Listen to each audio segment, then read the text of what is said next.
today I am back with Chris Goldman, the marketing strategist and business coach from bizmarketing.com. And we are continuing our series on the one-page marketing plan.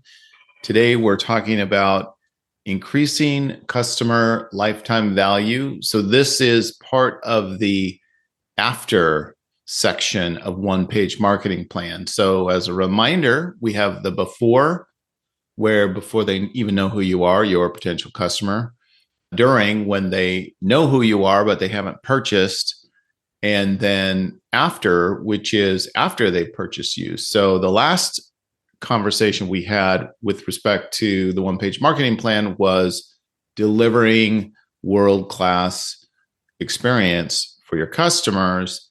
This is the next chapter, which is increasing customer lifetime value.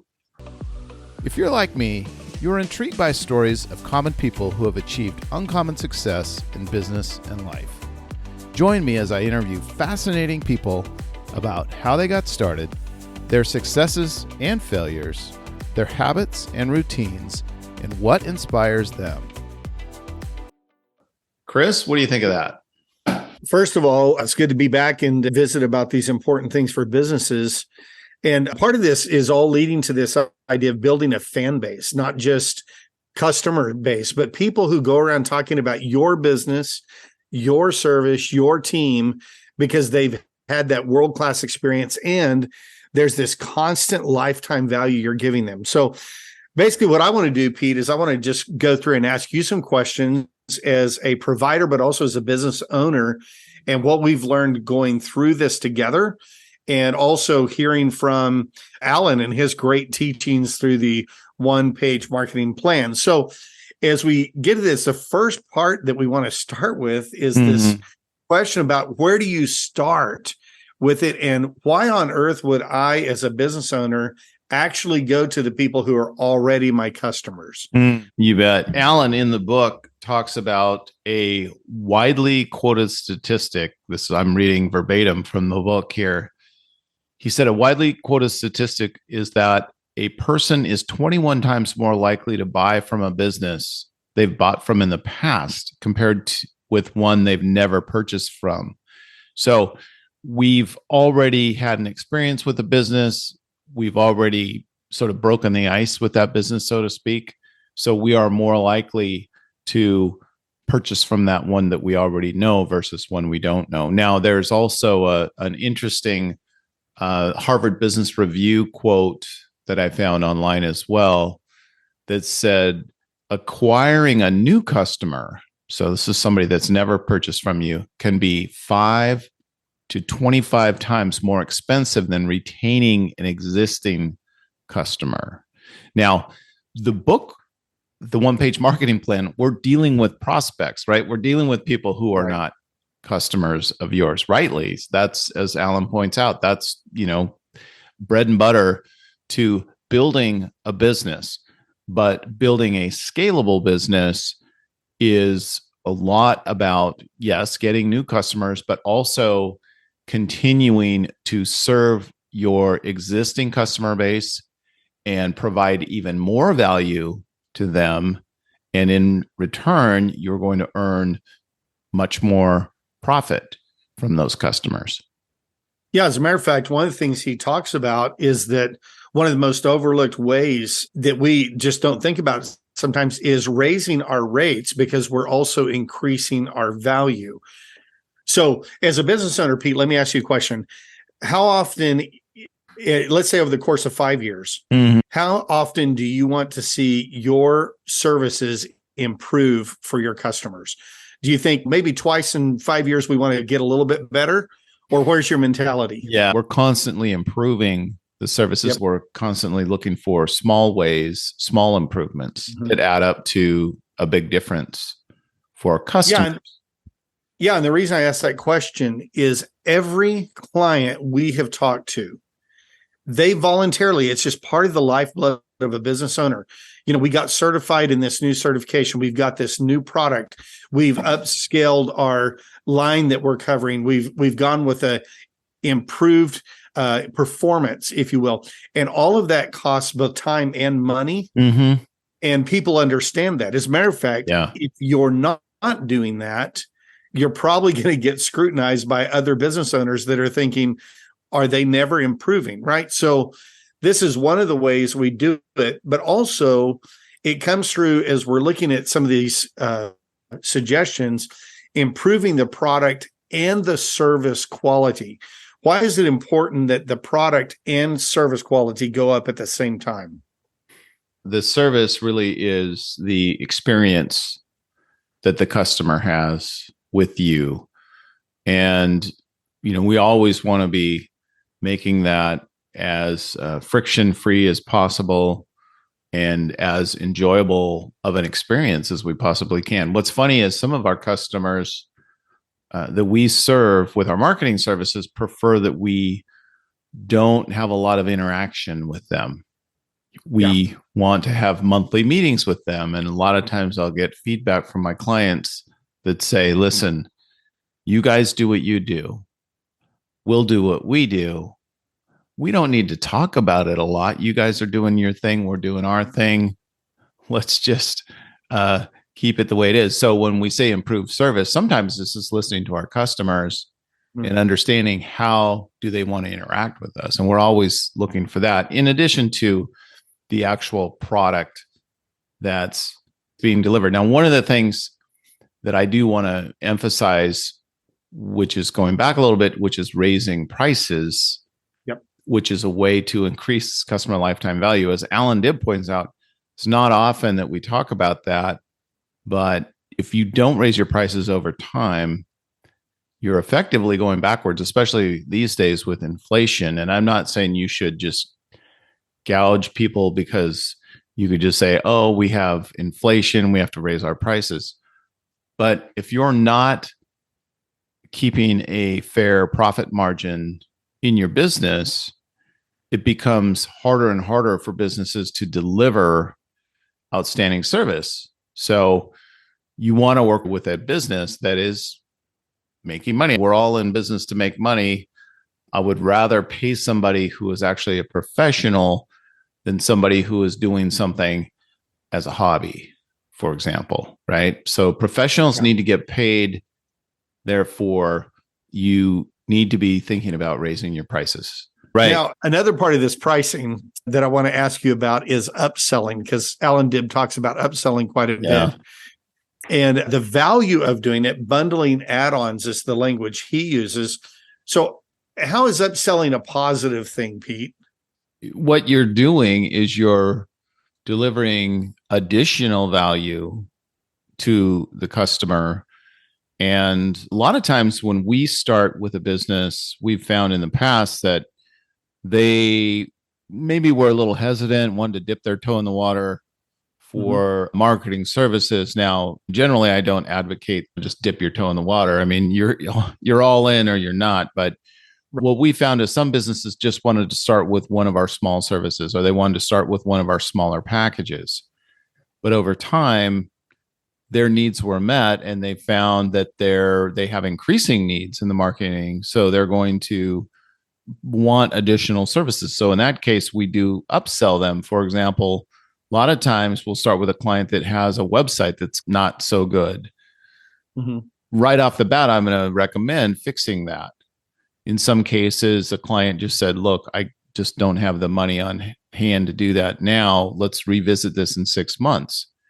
So we'll do that. We'll apply some other marketing, get their sales going. And then in 6 months, we'll go ahead and upsell them to a new website, for example. And at that time, they're happy to do it. So what we're really doing is encouraging folks to buy more after they purchase from us. In the case, the book, One Page Marketing Plan, Alan has an example in here that I can totally relate to where I was upsold and get upsold. And it's more about when you're first making the purchase. He talks about a principle from Robert Cialdini, who wrote this classic book called Influence, The Psychology of Persuasion. He talks about the contrast principle. The contrast principle comes into play when you have two different things presented sequentially and they feel more different than they really are. For example, if you lift a heavy object first, followed by a light one, you'll think that the lighter object that you lift second is much lighter than it actually is. His example in the book is where you go into a clothing store to buy a men's suit. You shop for a suit, you picked it out, and you're ready to pay the price on the tag. In reality, your shopping journey is just beginning because the sales clerk now starts discussing your shirt requirements. Right. Now, with respect to contrast, let's say you just decided to buy this $750 suit. When the sales clerk starts talking about your shirt needs and pulls out a $120 custom fitted shirt, that seems like a smaller amount than it would if you had just walked into the store and said, hey, let's look at your shirts, and you saw this $120 shirt. You probably would have said, do you have anything else in my size? Right.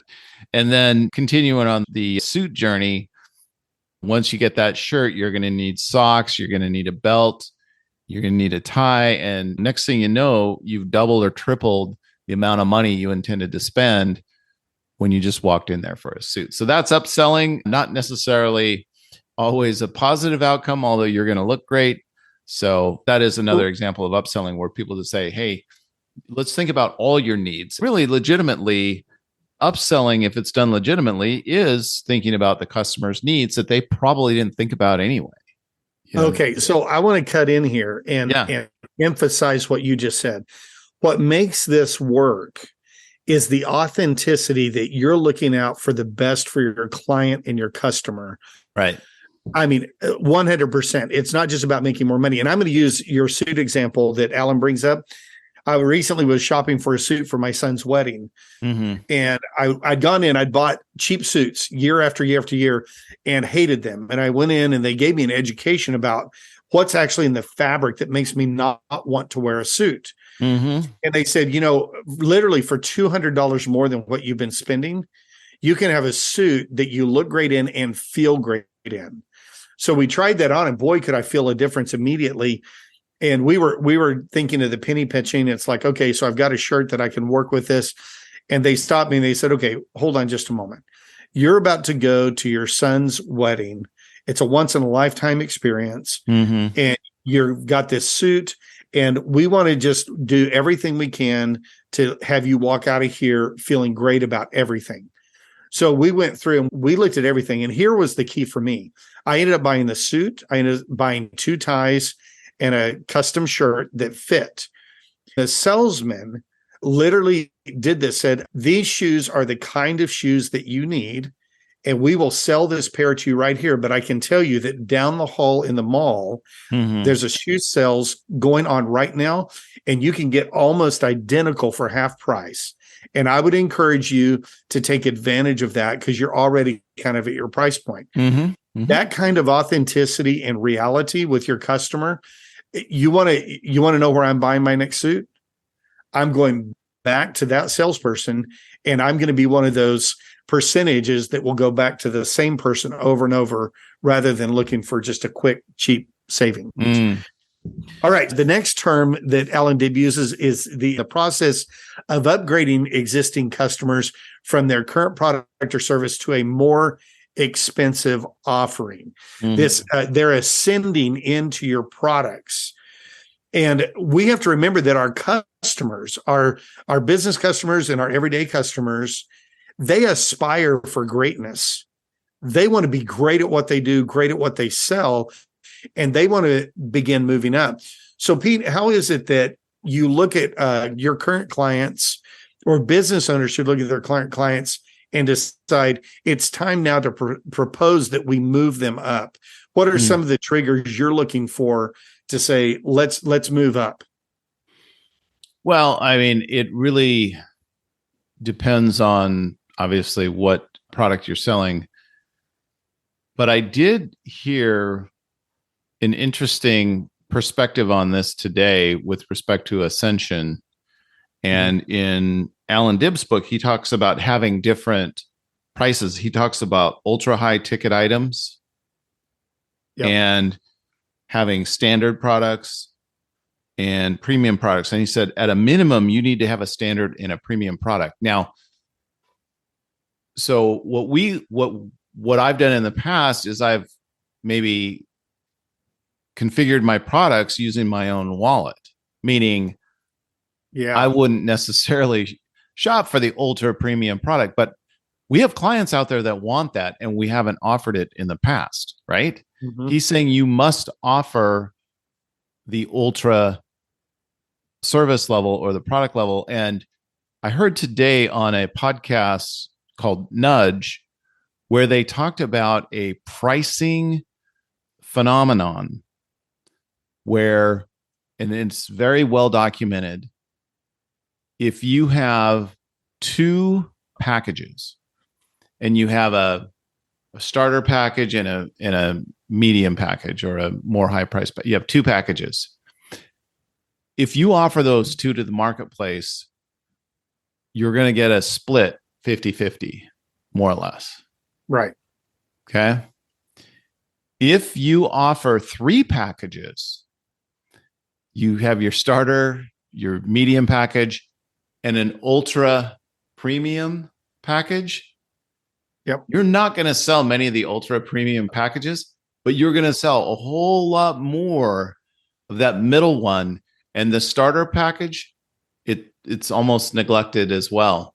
So the percent of the medium package that you offer goes up dramatically. So offering that high price product, that ultra premium product, may not even get purchased by many, but when it does, obviously there's going to be a lot of profit there, as well as there should be some more profit there. So this is kind of an opportunity. So you always need to be thinking about packages. Two other concepts that I wanted to touch on real quickly before we wrap up. One is frequency. Yep. And so Alan talks about if you can increase the frequency at which folks buy your products, that is obviously going to increase your customer lifetime value.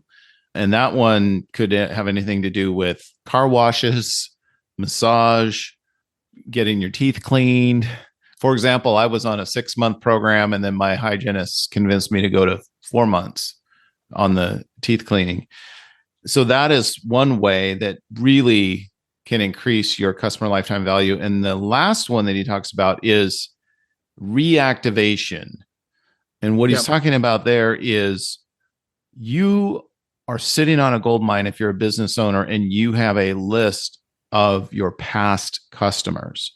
Yeah. These are the people that have trusted you enough to cross the chasm between prospect and customer, just as we spoke about in the beginning of this podcast.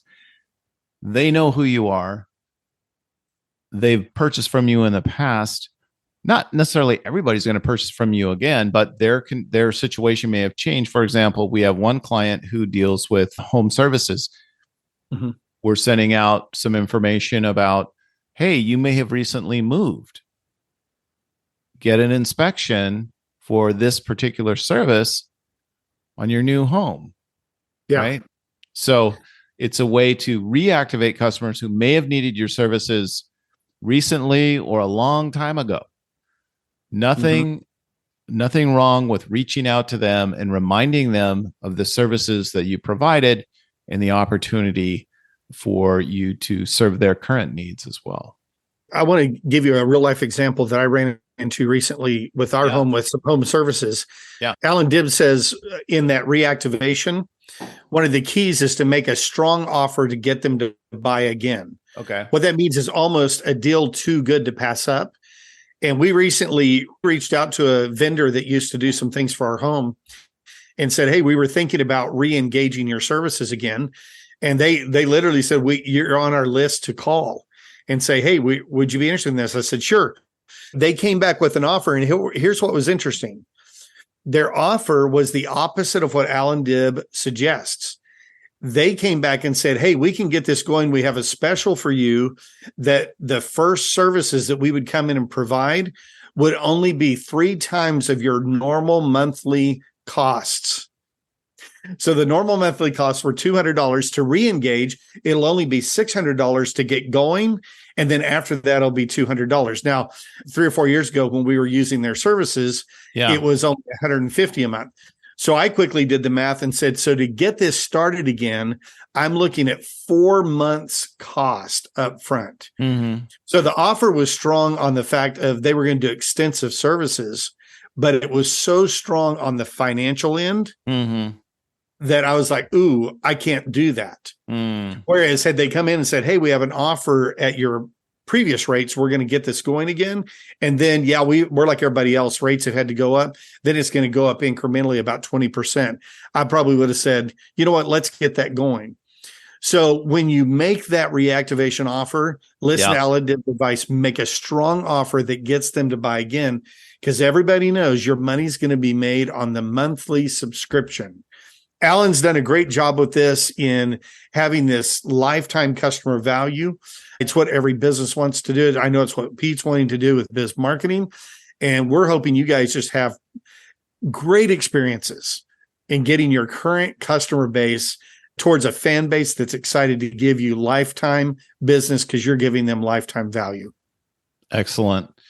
Chris, thank you very much. Can't wait to go through the final chapter in One Page Marketing Plan and wrap it up and put a bow on it. So this has been great. Right. Thanks for your time today, Chris. See you soon. Thank you. Bye-bye. Thanks for listening to this episode of Biz and Life Done Well with Peter Wilson.